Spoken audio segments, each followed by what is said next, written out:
Welcome once again, folks. That's 2 preseason games in the books, and the Hogstye is here to take you through it with a recap of the Packers game, some notes out of practice, and a preview of next week at home against Cincinnati. Don't go away. It's the Hogstye.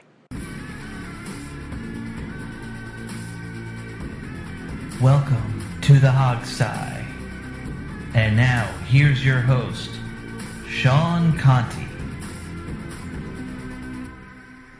Hey, everybody. It's your boy Sean here. Another Sunday recap and preview of next week coming at you, courtesy of the Hogstye. It's just me and Mr. Steve today. What's up, Steve? Oh, I'm doing fine, I guess. I'm really glad we're doing this on a Sunday because, we've done our share of the late night, recording sessions after this night game. But considering, the game last night, I think it would have really been a overall negative event had we done this show at midnight on a Saturday. God.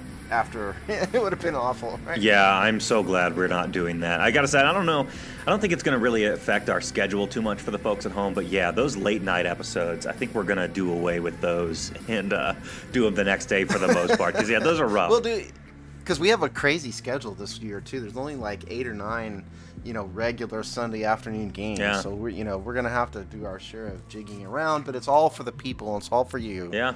Out there listening to us. That's right. We do it all for you. All those people we sacrifice, all the horrible things we do it for you. Well, let's. If you ever hear crazy, loopy shows, the reason is we're doing it at 1 a.m. Yeah, and one or several of us are shit-faced wasted while we're doing it too. Well, speaking of negative things, shit, man, let's just jump right into it. You and me, dude. Let's do this together. Let's talk about this this latest abysmal performance. Actually, let's be honest. A market improvement over last week, certainly, though still, in some respects, particularly from first string, leaving much to be desired. So let's talk about that. I don't know. Do you have any big killer stats or anything to hit us with first? Yeah, well, let's start with game stats. We didn't do game stats last week, mainly because I just couldn't hack doing them because it was too depressing. Yeah. Not that this is any less depressing, but I've worked up to it at this point. So here we go for stats. Kirk Cousins was 14-23 for 144 yards, 1 touchdown. He had a rating of 93.4. Colt McCoy came in as a second-string quarterback with 7 for 11 for 70 yards, a quarterback rating of 111.9. And Nate Sudfeld, at the end, played quarterback, sort of, and he was 6 of 11 for 64 yards for a quarterback rating of 71.8. On a running back perspective, starting running back Rob Kelly was only 9 carries for 9 yards. We'll get into that. Samaje Perine came in the second half and went 8 for 45. Looked much better than last week. That's right. You said you were looking for more decisive running for him. So yeah, right. And then Matt Jones got 2 carries, 2 for 4 yards. Chris Thompson had 2 carries for 1 yard. On a receiving side, the big winner last night Saturday evening was Chris Thompson, 5 receptions, 52 yards. Vernon Davis had a big catch. He was 2 for 49. Robert Davis in the second half looked good, 4 for 36. And it went down from there, spread the ball out very well, obviously. So that is offense. Now, my opinion, just instantaneous thoughts in one sentence or less, is that the first-string offense was atrocious. Am I wrong? No, I don't think you're wrong at all. They were out there for a full half this time. If you didn't catch the game, they played much longer. At least Kirk did. Yeah. Lone bright spots, man. For the most part, very inconsistent and very disappointing. And I think we need to start with this. The offensive line, I don't know if it's a function of who they've played. I mean, we played 2 good teams, the Ravens and the Packers, with 2 good defenses. Yeah. But the offensive line has looked horrible on run blocking. They looked much better in pass blocking this game against the Packers than they did against the Ravens. Yes. We didn't see Trent give up, any massive sacks to Terrell Suggs, the equivalent thereof this week. But on run blocking, they just can't get it together. No, I mean, every run, there's a reason Rob Kelly had 9 carries of 9 yards, and it's not all on Rob Kelly. He was constantly hitting the backfield. There was 0 push in the offensive line up front. Lots of penetration. Let's just go to the very first play of the game. Remember this play? It's Rob Kelly's sole tailback. They run a zone read left, and the offensive line gets, they move laterally to the left. They get pushed backwards, and then Ty and Secchi and the guys in the end don't seal the backside. Kelly has to make his cut early. He gets immediately smashed, in the backfield. that was the running game in a nutshell. It's just not any. It's not any different than it was last year, Steve. These are the same problems they were having last year with the run game. I guess I just don't remember it looking quite this ineffective. You know. Yeah. I mean, part of it is that they're not in long enough to let it get rolling. But honestly, the starting O looked bad against the Packers' second stringers too. Yeah. Yeah. By the time the end of the second half rolled around and the offense finally got in sync, that was mostly third string defenders. That's right. So God help us if we can't score a touchdown against third string defenders. For all of the preaching that Gruden has done about being more balanced this year and getting the running game going, I don't think we ran very much in the first half. Do you have that number by any chance? I do not. I didn't keep track of it this time because it's only a preseason game. Don't necessarily quote me, folks at home, and I'm sure Steve will, hit me with the right number. But I believe it was like 10 runs or something for 11 yards or something like that. Like I don't see it happening. The offensive line isn't equipped to create these gaps for them, and I just don't see this coach going to the run game. I mean, at what point in his career has he really found balance with it? At any point, and what do you see now? Never. Exactly, and what do you see now that tells you you're going to get it? I just don't see it happening. Well, never. And to answer your question, I think the answer is 11 carries. Okay. Because Rob Kelly came out at the half, and he had 9 carries, and Chris Thompson had 2 carries. And Matt Jones's carries weren't, and Samaje Perine didn't run until the second half. So I think the answer is 11. Okay. And so it would be 11 carries for 10 yards. Right. I just don't see the running game. He's not going to stick with it, and it's not going to get off the ground anyway. If you're expecting a big running game this year, you're not going to get it. And the other problem that we're having is, too, you're not going to see a top 5 passing offense either this year. I just You don't think so? I'm not seeing it, man. What did you see that tells you you're going to see it? Because I'll tell you what I'm seeing from Kirk, and I know it's the preseason, obvious caveats aside, he's doing the same things that he has always done. Just like Jay Gruden is doing the same things he has always done. He's missing open receivers. We have, who was a Crowder running, straight down the middle of the field, wide open or something. He misses him. Forget if it was Crowder. Well, yeah, that play, you're talking about that first pass play. It was on the third down.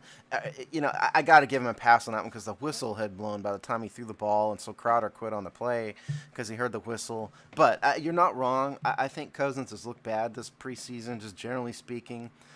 His passes have been inaccurate. He's been late. He threw another one that should have been an interception. Clinton Dix jumped the route, from the safety position and got a hand on it and couldn't really come down with it. And I got to give Kean Fahey credit for pointing this out on this play. I know a lot of people have problems with him. Frankly, I'm not too sure how wild he is even about us anymore, but, he does know his stuff. He pointed out on Twitter on that play that in years past, the play was that Terrell Pryor was running a 9 route down the sideline. And so in years past when Deshaun Jackson is doing that, the free safety has to shade backwards to double team Deshaun because he's so fast. Well, because Deshaun is an athlete, the safety came up and knew he could jump the route against the receiver straight up the middle.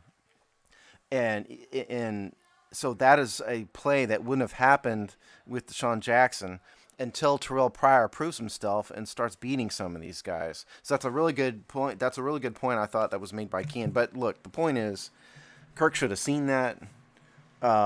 He should have seen the safety lurking. He didn't. He threw a really. I counted 4 bad passes by Kirk in my unofficial little stat list I keep, and that is out of. He's 14 for 23. I'm sure I missed some because I got disgusted and quit counting at some point. He missed the one. He drilled a hole in the ground, a.k.a. Donovan McNabb, on the little flare to Rob Kelly, if you remember that play. Yeah. Look, 14 for 23 and 44 yards? 144 yards. That is not, honestly, that's not like that's not a horrible, disgusting stat line or anything. It is when you're playing against second and third stringers. Well, you're definitely right about that. But I think more than the stats, though, it's that he just didn't look comfortable to me, Steve. I mean, Mike Jones at the Post pointed out it looked like he was rushing throws. He was anticipating more pressure than was actually coming for him, and I think I saw that too. He just didn't look comfortable, and maybe it's just sloppy, shaking off the cobwebs of the offseason, but that doesn't imbue me with much confidence. No, I totally agree with you. He's just off, and maybe he's a guy who needs the 4 preseason games to improve. Yeah, we'll see. He does not look as good as he did, moving toward the end of last year. I didn't have a lot of complaints with the way he played, generally speaking, last year, all things considered. But it just he just hasn't had it this year. Yeah. I don't know. What do you think's going to happen next week after this performance this past week? It's kind of up and down for Kirk. They've got another good team. The part of the problem. How much do you think he plays this coming week? Oh, I think they're gonna play 3 quarters. Think so? Okay, yeah, that's what they usually do. Well, that and I don't think Jay Gruden really anticipated that the starters were going to play a full half. The offensive starters. I just think they looked so bad that he left them in and left them in and left them in. And let's get something going. Water, these guys are going to do something, or they're just going to fall down dead before they come off the field. Yeah. I think so too. Well, he kept them out there, and I think they only mustered a goddamn field goal, right? I mean, that was.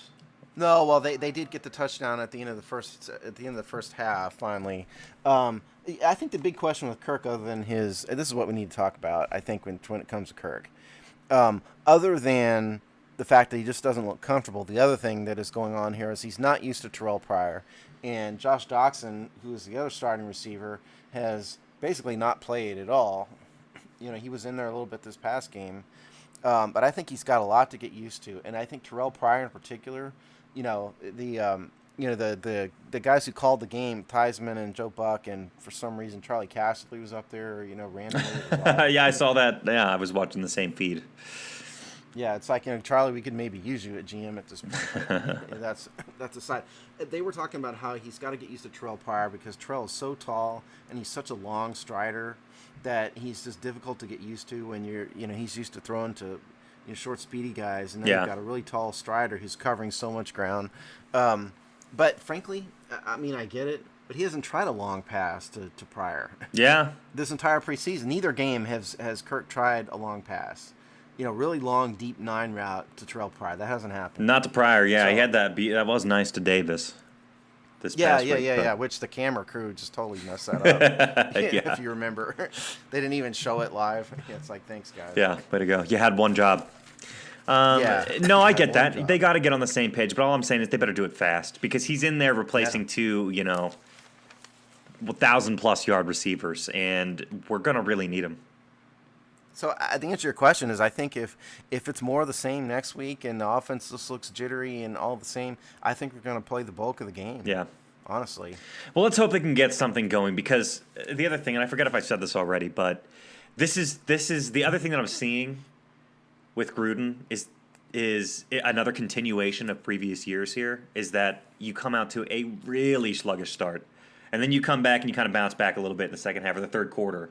Before maybe you can hold on from there, maybe you can't.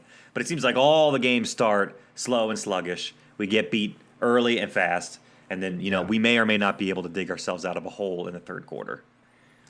Yeah, I mean, you're not wrong. And I think that goes to the season generally. This team just doesn't play well in the early part of the season. But it's amazing to me because there are football teams out there that look competent in the preseason. They start well. Their offense comes in. They get a touchdown. They score.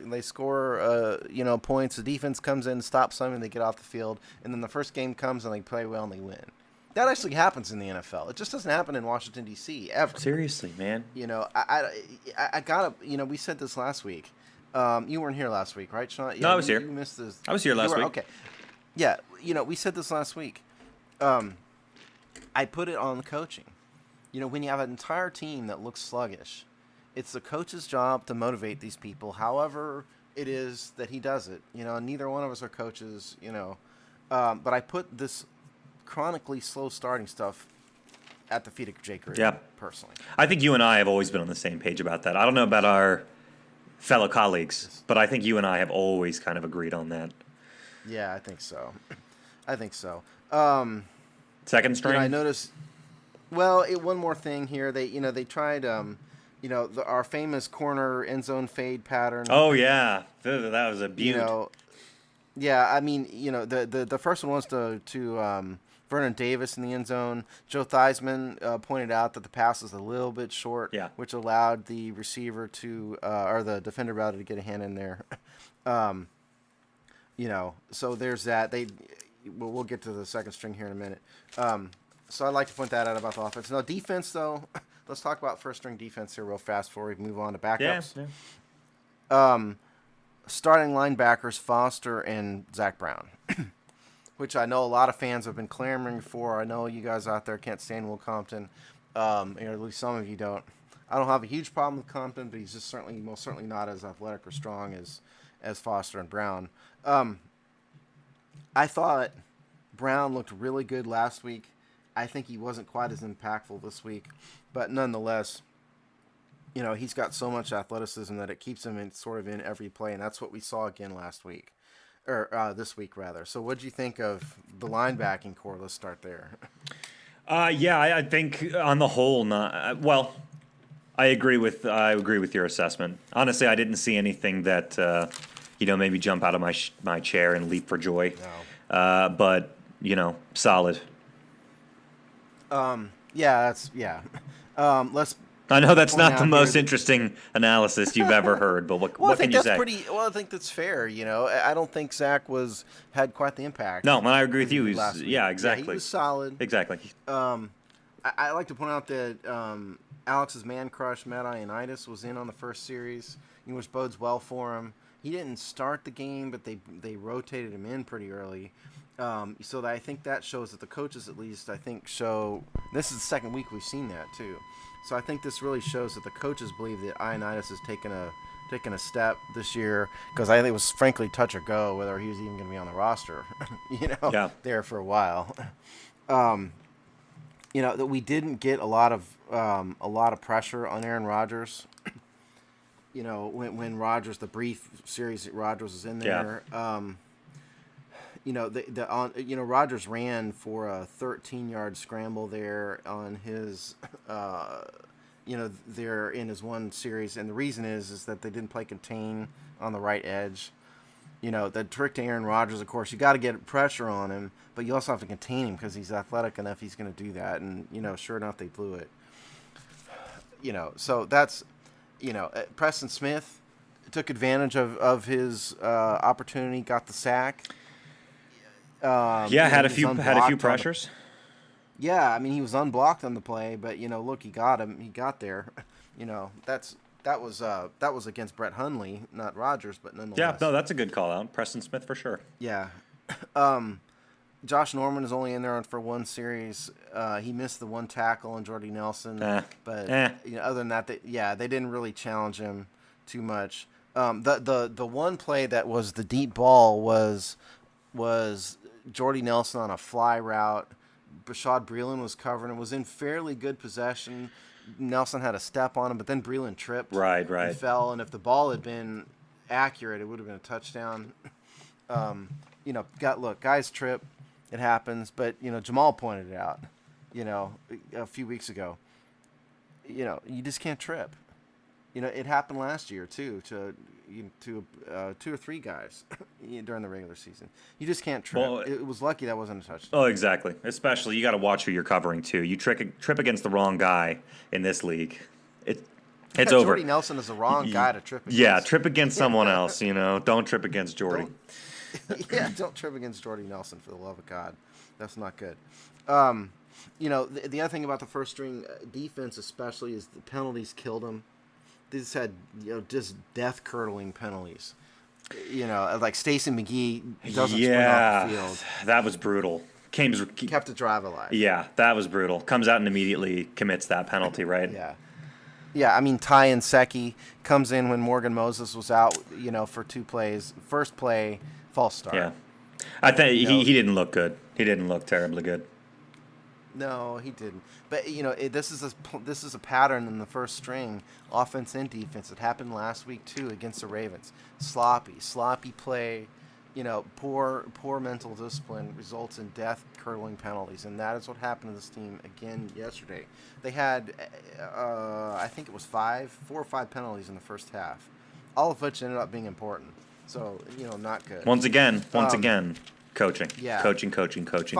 Final thing about the first string offense, or defense rather, other than Preston Smith, not a lot of push up the middle. The big hope that we had with the defensive line this year is that they would be able to get a better pass rush, but not just from the edges. We can't just have Ryan Kerrigan getting 10 sacks. And what's happened? No push up the middle. Junior Glett still hasn't been on the field. Deja vu. For 2 games. Yeah, Jonathan Allen didn't do much this week. He chased down a nice screenplay at one point. Yeah, you're right, I guess. That's not much, but it's nice to see him out there doing things. It was something. It was something. But point is, 0 pressure up the middle. Again, they're playing a good team. But sometimes, if they want to be a good team, they've got to play well against good teams. We should give out game balls for first string offense and defense. Oh God! I knew that was gonna be. You're gonna make me do this? Yeah, I knew that was gonna be your reaction. Exactly. I'd make you go first, but no, I'll go first. It's fine. Okay.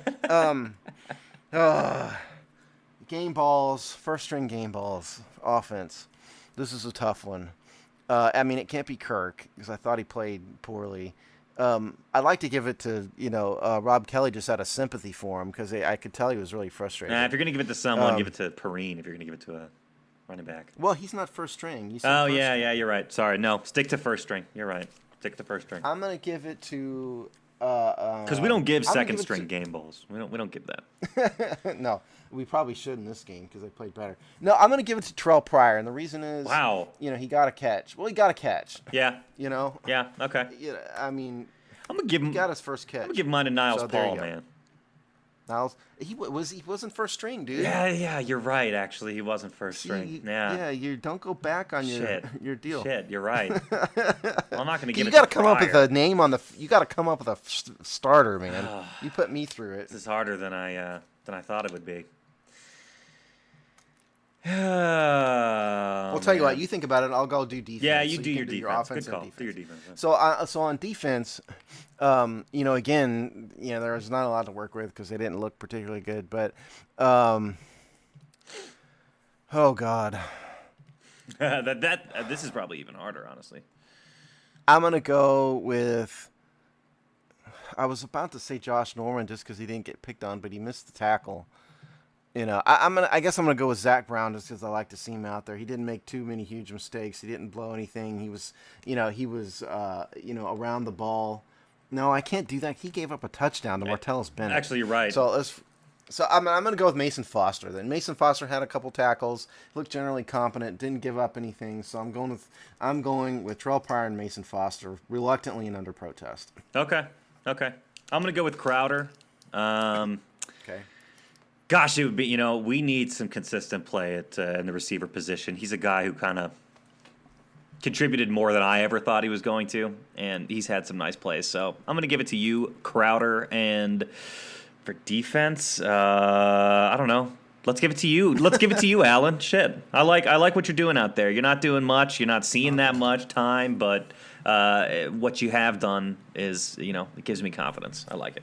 I'm hoping these guys aren't going to put this trophy on their on their mantle at home because they really should. Yeah, don't get cocky with these stunning endorsements from the Hog Style. Don't get cocky. That's right. Well, even so, it's hey, look, it's these are default awards. Yeah, they are. This is week, process okay? of elimination. Yeah. Yeah, true story. It really is. Okay. So you want to talk about second string? Yeah, let's talk a little bit about second string. Might as well. All right.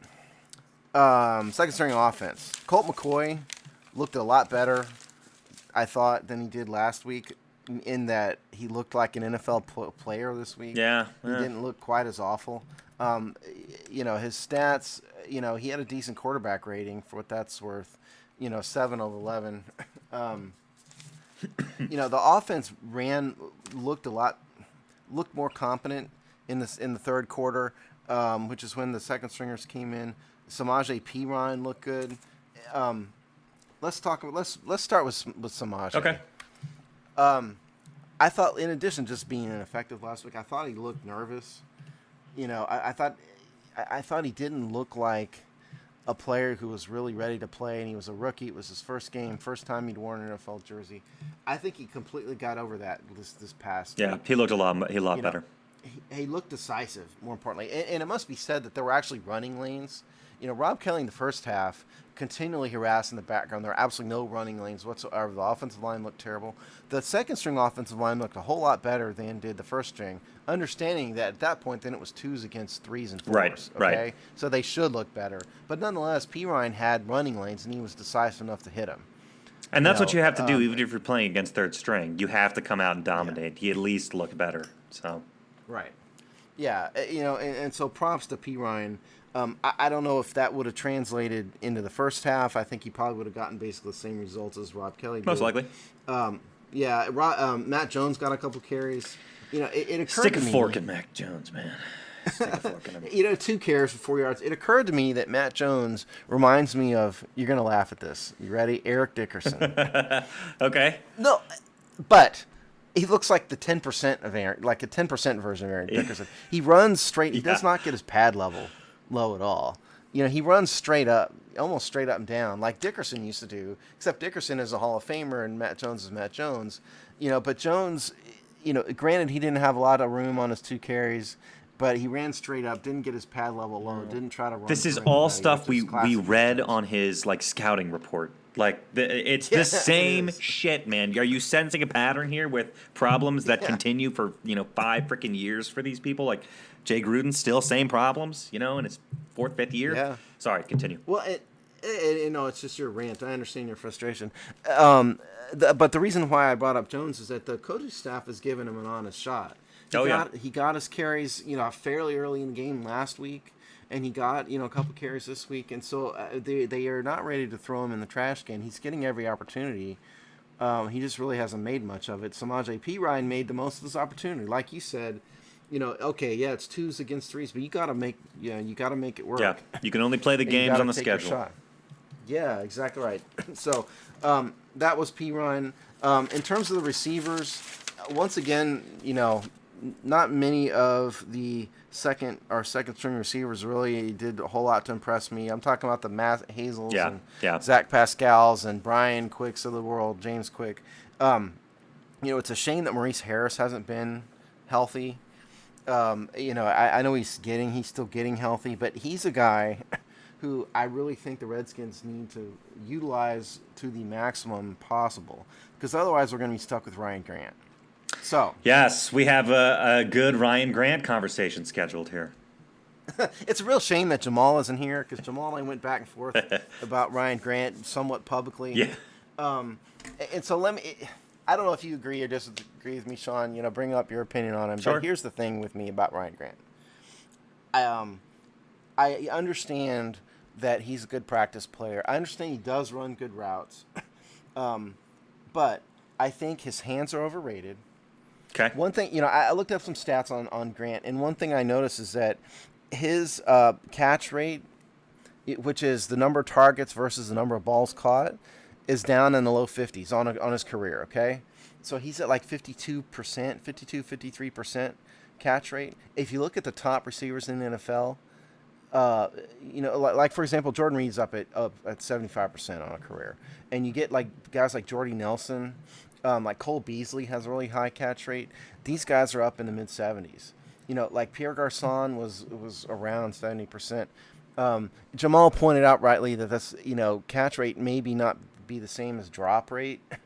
My problem with drop rate is that one, it's subjective. Drop rate is subjective because that requires a guy to decide whether he dropped it or not.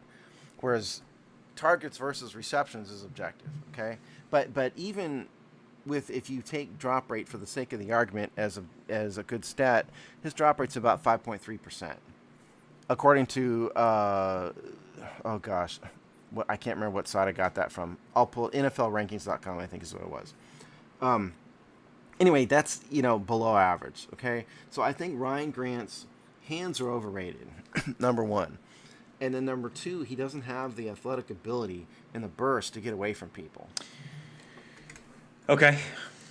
Example number one is, they threw a fade in the end zone to Ryan Grant. But no one says that he does, though. No one says that that's his strength is beating guys with his speed. I agree. But if we have a guy who's, in my opinion, his hands are overrated and he doesn't have the strength and speed and the athleticism, why is he being pushed as our number 3, number 4 receiver?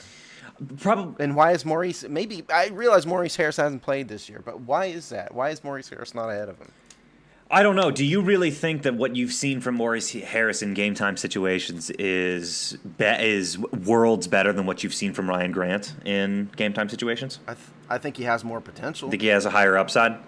I don't know. I think I just see it as this guy is clearly a cut above those names that you just listed through a minute ago at the very bottom of the depth chart. I think Ryan Grant is better than them, and I think that's why you keep him around, especially when you have still some questions about the health of your other receivers. Josh Doxson, as I understand, still dealing with some lingering issues from the same injuries that that have plagued his entire very short professional career to this point. So I think that's why he's around. I don't think anyone's really pushing Ryan Grant as some, diamond in the rough that's going to beat everybody with his incredible skill or speed. He's not. But he is consistent. He does run good routes. You know what? The coaching staff likes him. He's unflashy. I like that about him. So you keep this guy around. I think... Haha, see, you can't get me on that one. Well, I can get you on it in that if, yes, he's that way, I don't think he has the ability to ever become a starting wide receiver. Whereas I think a guy like Maurice Harris does if he just gets his opportunity. Now, it's his fault he's injured. I don't know if I blame it on him. He's injured. He has not gotten his opportunity this year. Maybe things will be different. Right. I'm just not nearly as high on Ryan Grant as the coaching staff is. Because I don't see him in practice every day. I get it. But I continually see the same thing in games. He drops his share of balls, which is not his reputation, but he does.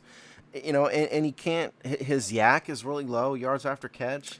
His yards after catch is about 2 yards. It's about 2 yards a catch. Okay, a little over 2, which is terrible. Yeah. It's one of the lowest in the NFL for guys that have caught a significant number of His balls. sample size is so small, though, right? I mean, it's such a small sample size. I adjusted for the sample size. Even when you adjust for the sample size and have receivers over the past 3 years that have had his same number of catches, his yak is still really low. Yeah. So even when you adjust, we can both agree that he's probably due for an expanded role of some sort this year, right? No, I don't agree. You don't with think that so? At all.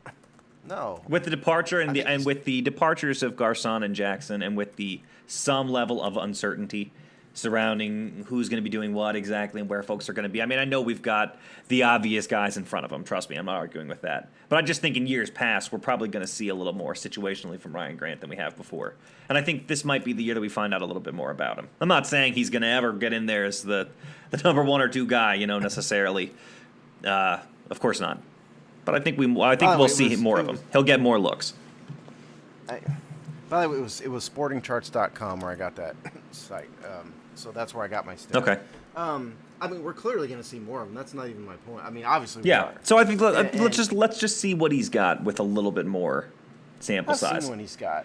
I'm not even disagreeing. I know. I'm not even disagreeing with that. And Jamal pointed out that he's going to surprise everybody by, getting, between 20 and 35 catches on the year. But you know what? Any competent NFL receiver who gets significant playing time can get 20 balls a year. That doesn't impress me. Yeah. So, I don't mean to rail on him too much. Is he going to be a starter? No. I hope he does well. I just think Jay Gruden's faith in him is somewhat misplaced. That's all. That's it. I can't take too much issue with that. I'm sorry, Jamal. I tried to defend him as best I could, but he's barely played. I did my best, man. You're better at it than I am. No, I agree with you, Steve. We'll see. So, anyway, in terms of offense, who else? Nate Sudfeld. Well, Nate Sudfeld, had his opportunity to be the hero. I live tweeted that last night when I was live tweeting for us, and it didn't come through. Let him play the whole 4th game. Just let him play the whole 4th game. Give him a chance. Yeah. But no, he didn't. He is what he is. Come on. A low quarterback pick with limited upside. Some potential. I know. It would have been a nice moment. That's all. You blew it, Nate. But you fucking blew it. Well, let's talk about the receiving core, though. Yeah.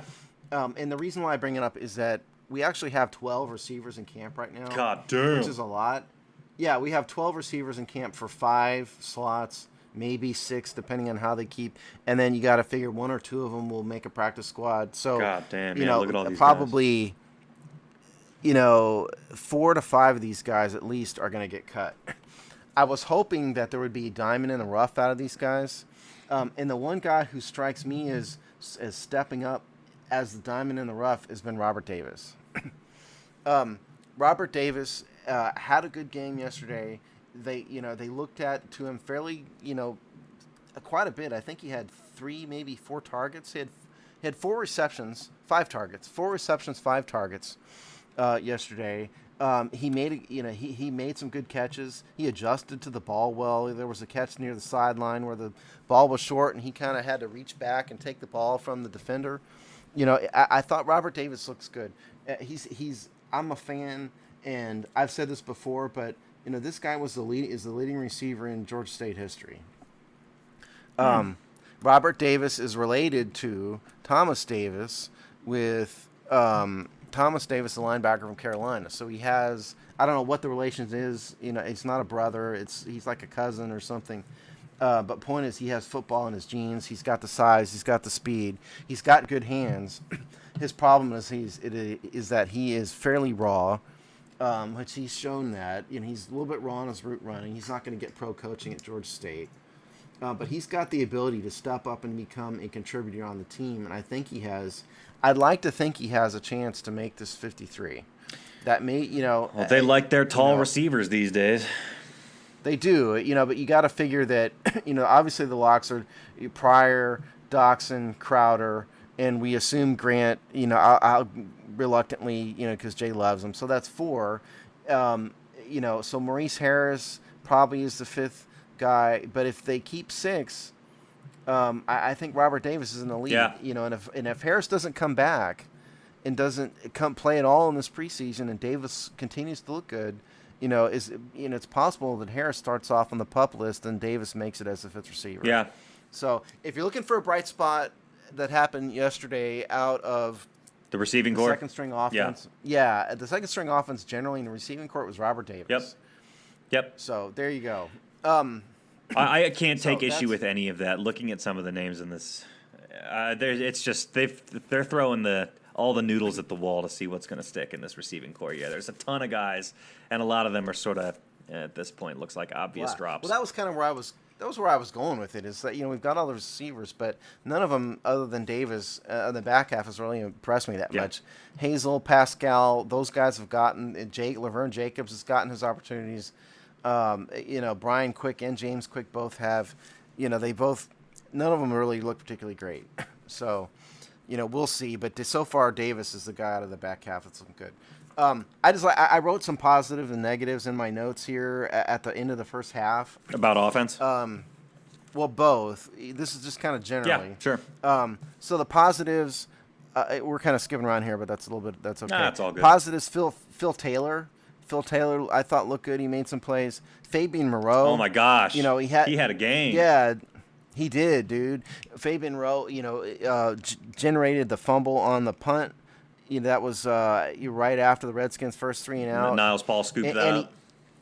Niles Paul scooped up, and he replaced Josh Norman there in the second series. Looked good. So Fabian Moreau. And remember this about Moreau.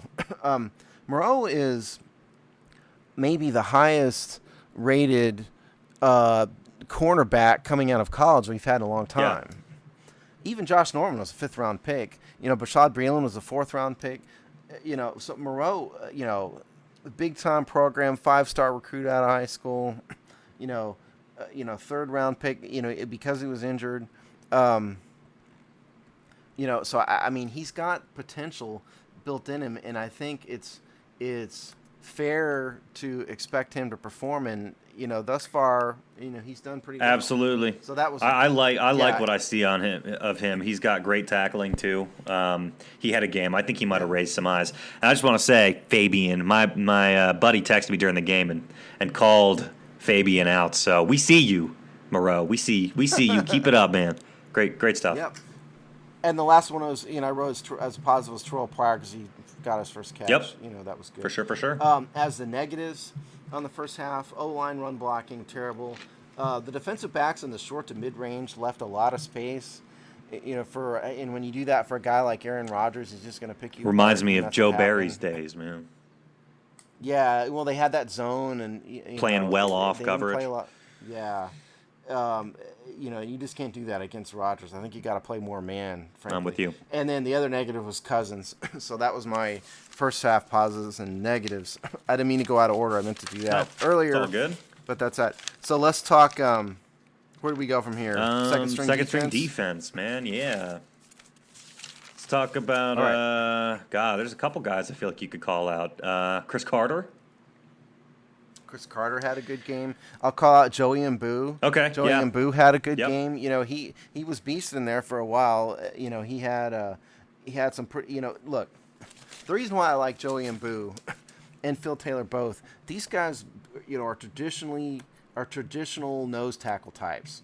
We have lacked that for a long time, and so I was a little surprised that, given what we heard out of training camp, that Taylor is ahead of Mbu on the depth chart. But nonetheless, they're both these guys are 6'3". They're big old guys. Mbu's about he's listed at 310. I can't believe he's not heavier than that. And then Phil Taylor's listed at 6'3", 335.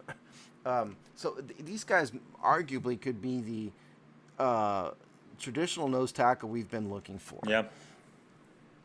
So that's Joey Mbu. I thought he's another guy who's making the most of his opportunity. He's played well in training camp. He's gotten attention in training camp. He looked good last week. He got the sack this week. And he had a couple other good plays besides the sack. So I like that. Nico Marley.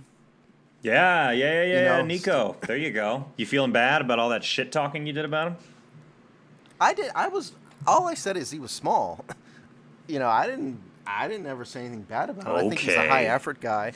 What did I say that was so horrible about him? I don't know. I thought I remember someone talking pretty down on him last week. Maybe I'm remembering wrong. You've slept since then. No, but what I said about Nico is that he's too small to be a starter. Yeah, no, that's still true. But gosh, he plays with heart.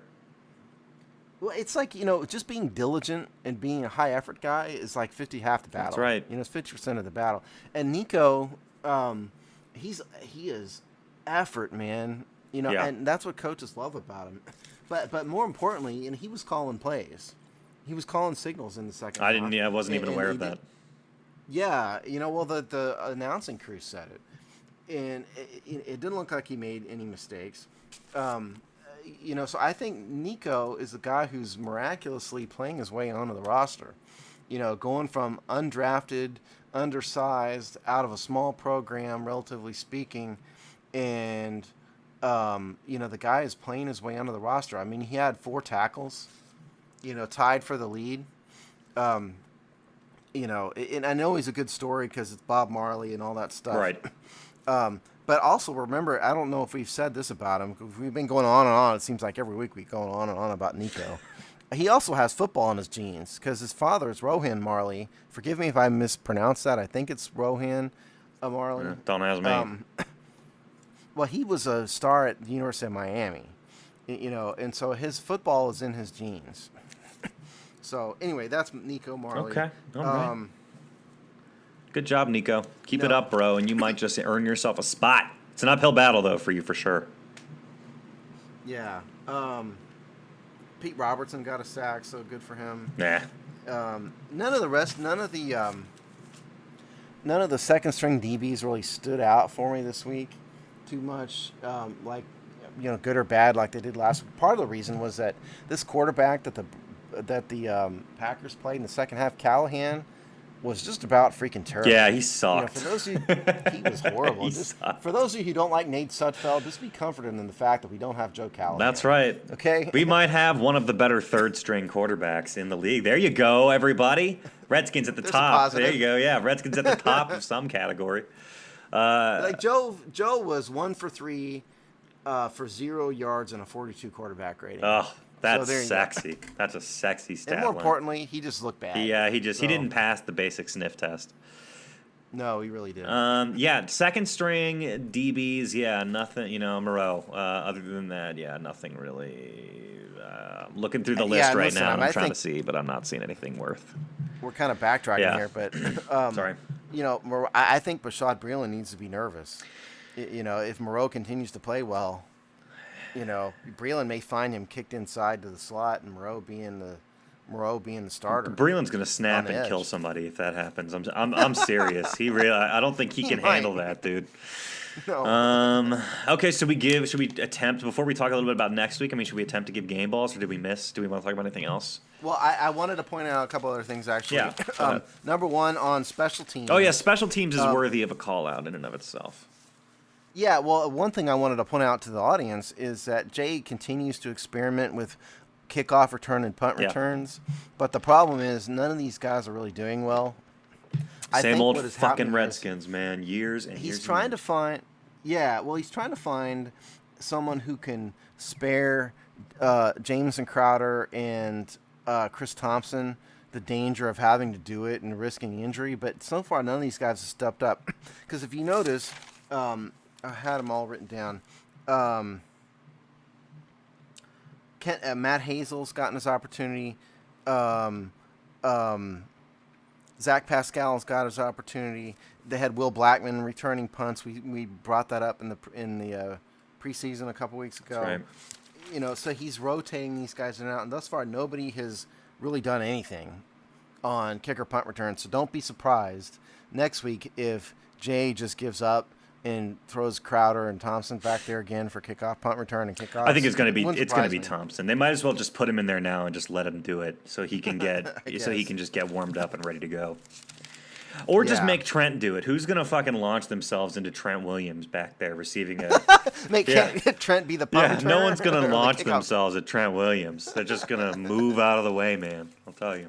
I'm just going to take a wild stab. You and I aren't pro athletes, but I'm just going to take a wild stab and think that we probably don't want Trent Williams sprinting down a field with the ball in his hand. I'm saying it's riskier for the defending team to have him back there. They're not going to try to jump into that brick wall. Until Trent ruins his hamstring by having to sprint 20 yards. Yeah, no, I wouldn't do it. So I wouldn't put it past Jay, though. Lord knows. Hey, look, here's a bright spot. Tress Way's punting pretty well. Yes, he is. Absolutely. And he's getting his opportunities to punt a lot. Yep. Absolutely. So. I know we mentioned this earlier, but just because we're on the topic of special teams, nice job with that 1-2 punch that resulted in Niles Paul getting the scooping it up. Yeah. That was awesome. Yeah. Kendall Fuller muffed a punt return. Yes, that was too bad. Yeah, bobbled it. So we throw that out there. Yeah, I'm telling you, Jay really wants to find somebody who's not a regular player to do this. I get that, but it's going to be Thompson. He's probably getting frustrated. I guarantee it'll be Thompson. I see the stat here. It said is this right? It is right. Tress Way punted had 300 yards punting this game. Wow. 7 punts, 306 yards.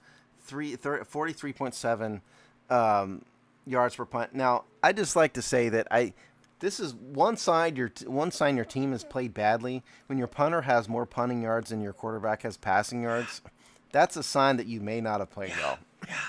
If it wasn't clear to you before that, hearing that, then yeah, let it be clear to you now. That's an issue. All the quarterbacks combined for the Redskins went 27 of 45 for 271 yards, whereas Tress Way outpunted the quarterbacks throwing by about 30 yards. There you go, fantasy football maniacs. Pick up Tress Way while he's still available. Because he's punting a lot. Yeah, he's going to punt a lot, exactly. That's just a reflection on both him being very good. Do punters count in fantasy football? No, but if they did, that would be a would be a deal breaker. Tress Way would be your number 1 draft pick on punting. Exactly. No, that's just a reflection of both how good he is and how much the offensive struggling both. That's an equal reflection on both. But that's too bad. You want to do game balls, second half game balls real fast? Yeah, is that what you were saying I guess. Okay, yeah. I've got an easy one. I'm going to give the second half game ball to Robert Davis for looking like an NFL player and making the most of this opportunity. Cool. And for Nico, and I'll give it to Nico Marley for being the undersized fire plug that he is and playing his way onto the roster. So those are my There two. you go. Good call. I'm going to go with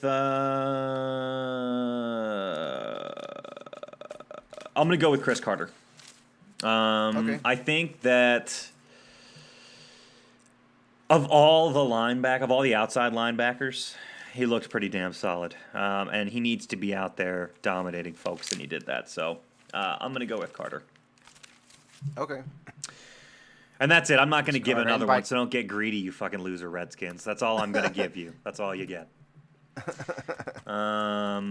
So we've got we got some I guess before we talk about this coming week against Cincinnati, Jay Gruden's old haunts, we can talk about some updates to the team. We had some roster changes. Oh, we sure did. We almost forgot about this. The Redskins did make some roster moves this week. The one that those of you who are as big a Redskins nerds as we are would probably care most about is that Kendall Thompson got waived. Kendall Thompson, if you guys recall, was a former college quarterback who made his way onto the roster, onto the practice squad as a wide receiver. And because we had such a stacked receiving core, was on the practice squad last year. I personally thought he had a lot of potential, but he was one of these injury settlement guys, waived injured, so he's gone. I think he's just a victim of numbers. If you're going to be injured on this team, and wide receiver core, you're gone. It's over. So that was they cut safety Tim Scott.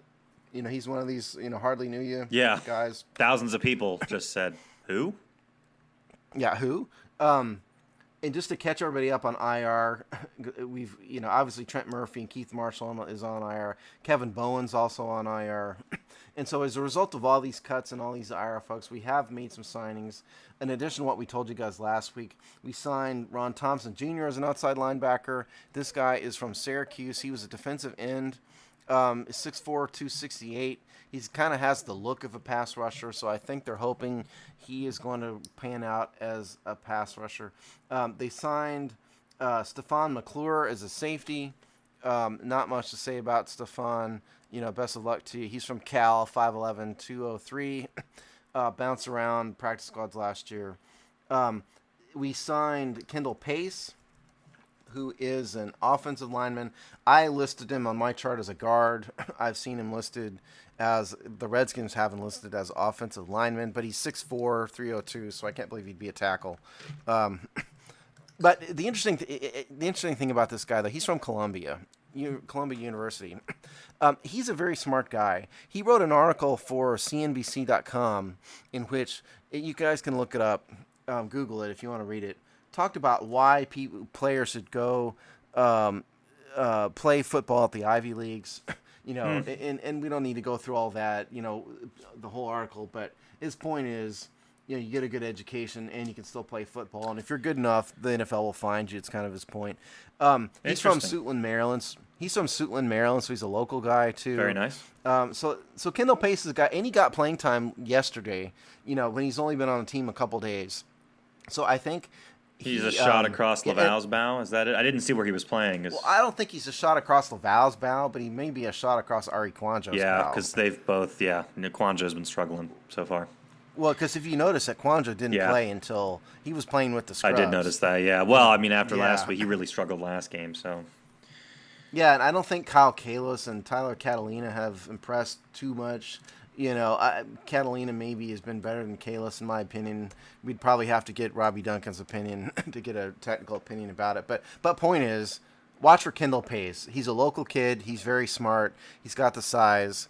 So watch for Kendall Pace. And then we signed Jamari Staples as a wide receiver.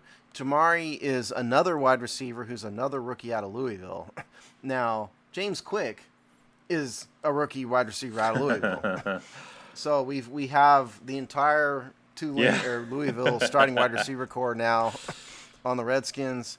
Jamari is my chart just got covered up. 6'3", 190. So he's another very tall guy. So watch for him. He didn't play yesterday, because he's only been on the team. Kids who are juniors at Louisville right now are like, "Fuck, are the Redskins gonna draft me? God, really hope not." They're freaking out. Because they already have too many wide receivers. So those are roster updates. Okay. I also redid the salary cap stuff finally. And I'll just say that Spotrac and I have a disagreement about the borrowing credit reductions, and most of the sites you go to don't ever agree. My number is about $800,000 off of Spotrac because of our disagreement. But the bottom line is we've got if you believe me, we've got about 5.2 million left in cap space. If you believe Spotrac, they've got about 4.5 million. If you believe over the cap, they have us listed at 6.5 million. I think that's wrong. So we're either at 4.5 million in space or 5.2 million in space, depending on Jesus. how Spotrac is calculating the reduction of borrowing credit. But the point is, we've got a little space to sign. So if somebody falls out of the blue and becomes available, we could sign him. That's the point. And it's not unprecedented. These things can change in these last few weeks. So shit. Yeah.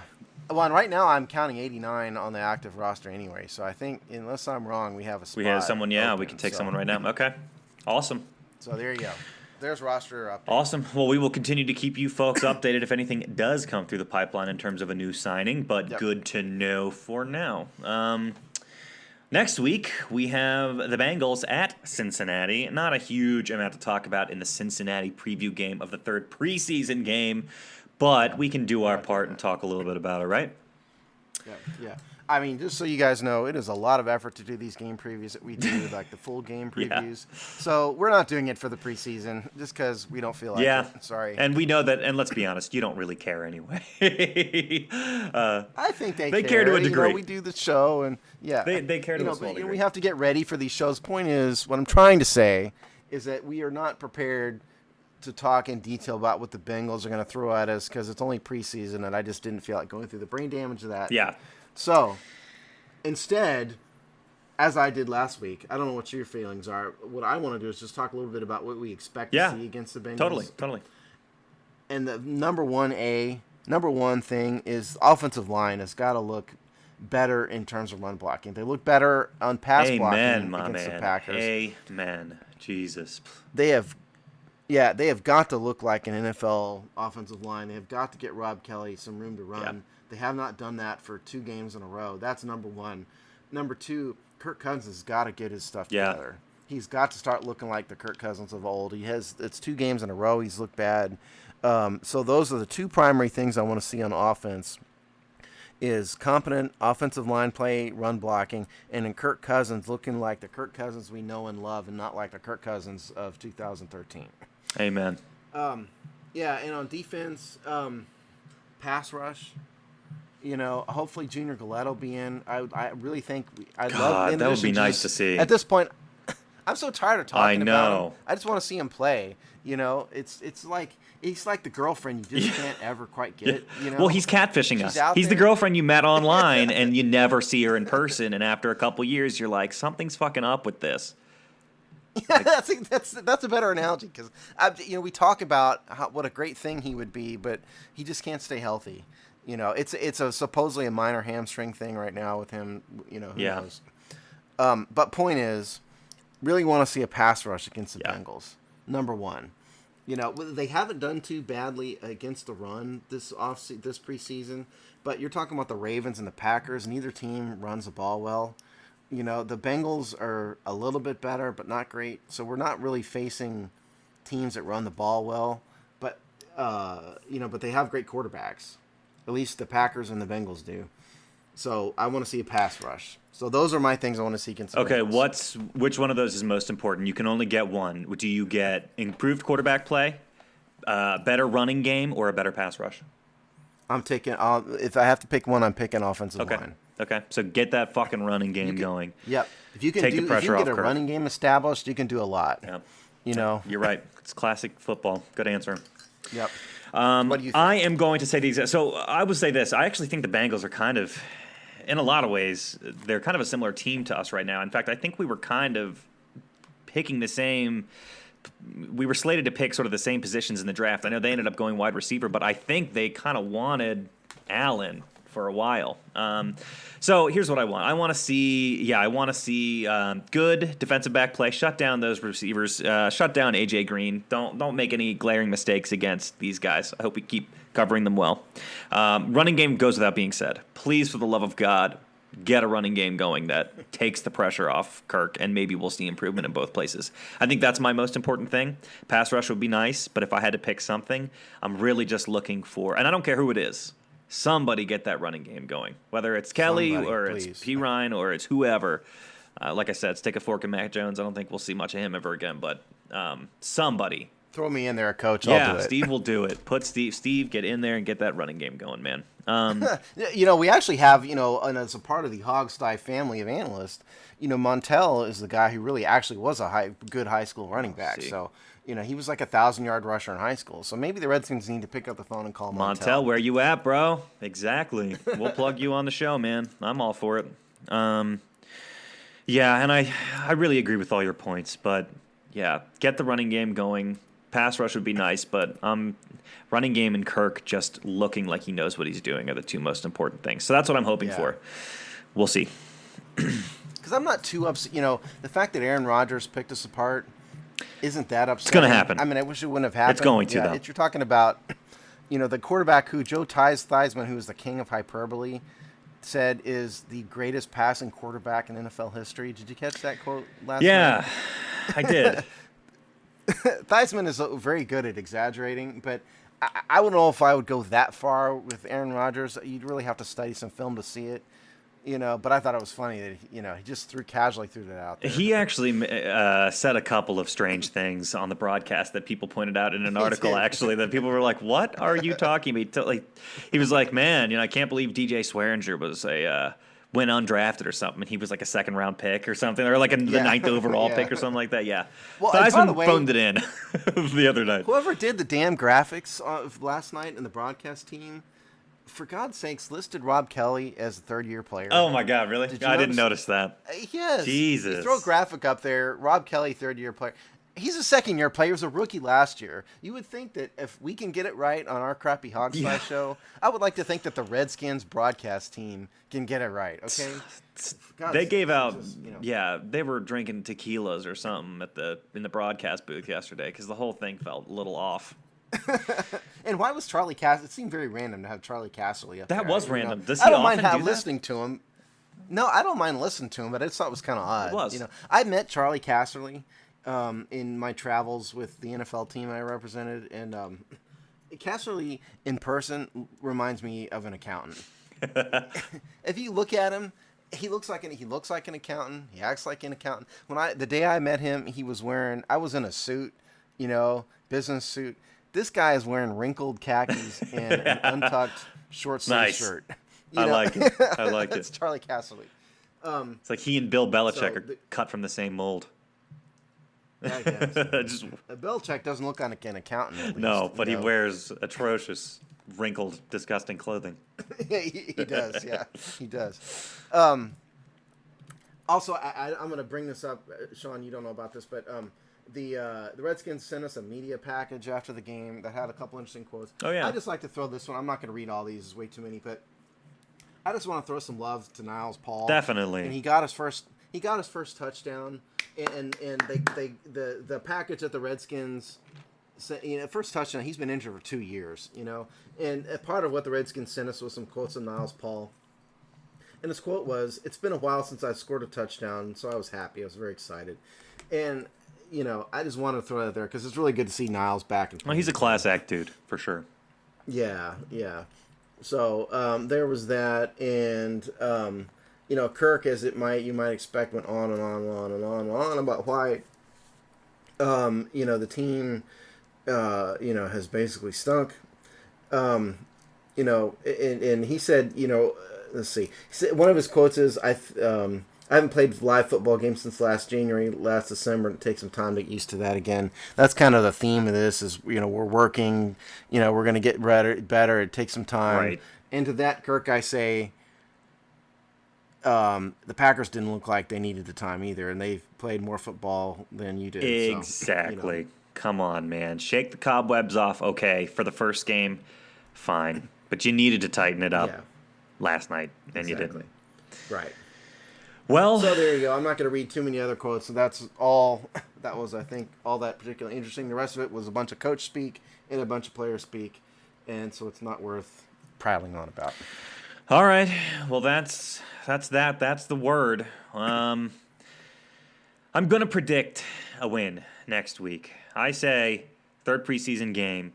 First string stays a win, huh? First string stays out there. They're going to get it done. dear God, please get it done and make. Now, is this just you really believing this, or are you just hoping I this? mean, come on, my heart is black as coal. But I really do believe that there's a chance. We'll put it that way. I believe that there's a chance. Okay. This team knows that a lot. I feel a rant coming. I'm trying to suppress it because it's the end of the show. And no. Let it out. This is good. We like rants. Go. Do your rant. I got nothing new to add. I just got to say, these people need. You've given us some reason to hope. You really have. This team has given us some reason to hope in the last few years. There's been a lot to complain about. There's been some things to be happy about, including playoff runs and close to playoff runs. I know that goes in the book of almost, which doesn't mean anything, but hey, it means something to me. But you got to at least start looking competent, and you've got to shake off this slow start. You've got to shake that off. Come out in this next game. Have a really good first drive. Get a couple first downs, please. Anything other than a 3-and-out, for your first 2 series. Get something going, okay? Please give us some reason to be happy. It's preseason. It doesn't matter. You're not on the choppy block yet, whatever. But put something together. I just like to point out, if you want to be here, we'll throw a nice negative stat out at the end of the show. Yeah. It took the Redskins starting offense 5 series to get a first down. Between the Ravens and this game against the Packers, because they went... I mean, even the field goal drive. Remember, they got a field goal, but for those of you who didn't see the game, the reason they got a field goal is the muffed punt is the punt fumble that Niles Paul recovered, and then they went 3-and-out again and kicked a field goal. So they went 5 series before they got a first down, and the first down came against the Packers' second-string defense. Yeah. So they actually haven't got a first down. They've gone 3-and-outs against starting defenses. See.